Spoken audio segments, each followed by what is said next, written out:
On cherche un expert qui est capable de suivre le GT4 RS. Je pensais pas que ça allait être le plus chiant. On est toujours à la recherche d'un expert pour le GT4 RS. Au bout d'un moment, quand on est expert, on aime l'automobile. On comprend l'automobile. En attendant, je peux pas attaquer la voiture et voilà. Donc on perd du temps pour rien. Il y aura tout, le marbre, enfin ça va être vraiment carré de chez carré. Pourquoi personne veut se mouiller? On a eu des trucs de fou, hein. Le débrief de Sport et Collection, vous l'avez eu, hein. On s'est fait virer le samedi.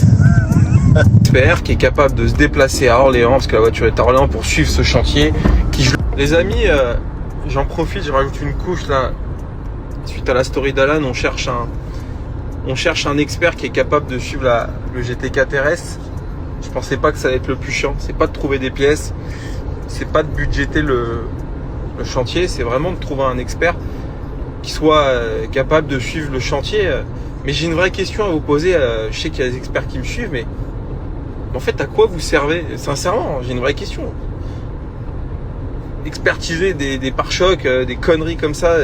Alors évidemment, il n'y a pas de prise de risque. Mais enfin bon, au bout d'un moment, quand on est expert, on aime l'automobile. On comprend l'automobile. Tu vois ce que je veux dire? Ou alors il y a des choses que j'ai pas en tête.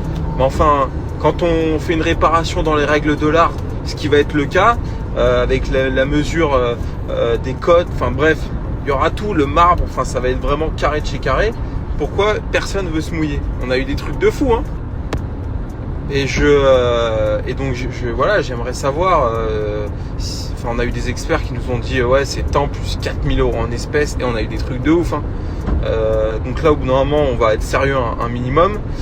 Est-ce qu'il n'y a pas un expert qui est capable de se déplacer à Orléans, parce que la voiture est à Orléans, pour suivre ce chantier, qui, je le rappelle, sera fait dans les règles de l'art.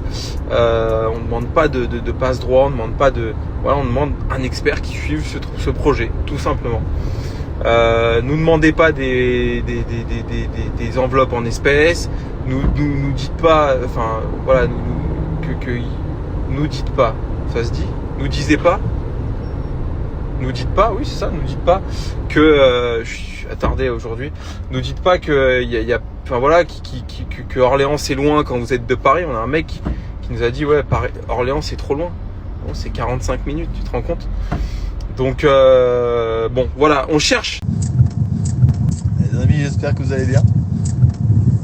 Ça fait un petit moment que le croqueur aux mains d'argent n'a pas frappé.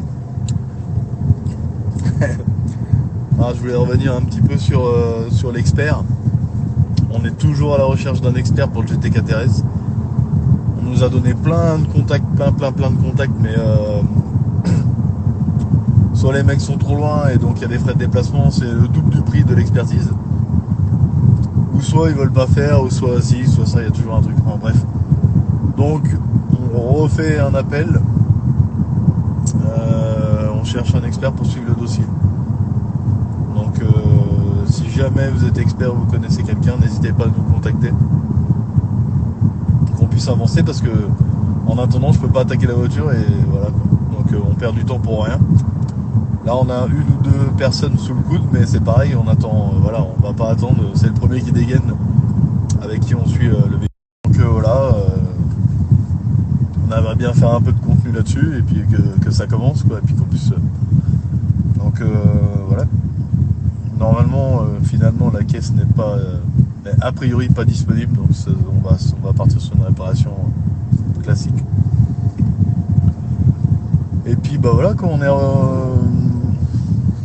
le débrief, je pense le débrief de Sport et Collection, vous l'avez eu, hein. On s'est fait virer le samedi. Le vendredi soir on s'est fait... non, c'est le samedi ou le vendredi soir, je sais même plus. Enfin bref, on s'est fait virer comme des malpropres, hein, je vous le dis tout de suite. Arracher les autocollants comme un vilain, hein. Donc voilà. Ça c'est réglé. Le mec il est venu nous prévenir avant que je parte en piste. Donc moi j'ai pas fait le con. Benjamin a pris le relais. Bon bah, il s'est fait exclure, hein, voilà. D'ailleurs dans le futur on aura quelques anecdotes sur ce week-end à vous raconter. Il nous en a encore arrivé des sacrées histoires extraordinaires. Et franchement l'Alpine, c'est un truc de malade. L'Alpine 110R, rien à voir avec les autres. Ça roule, mais ça roule fort, franchement. comparé au lundi où j'étais avec la Mégane RS trop fier, et là le week-end avec l'Alpine, mais c'est un truc de malade. Tu peux tenir des voitures, tenir des voitures bien plus puissantes.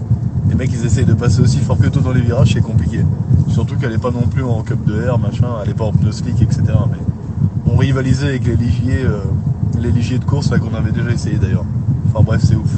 Franchement, cette voiture là elle est vraiment sympa.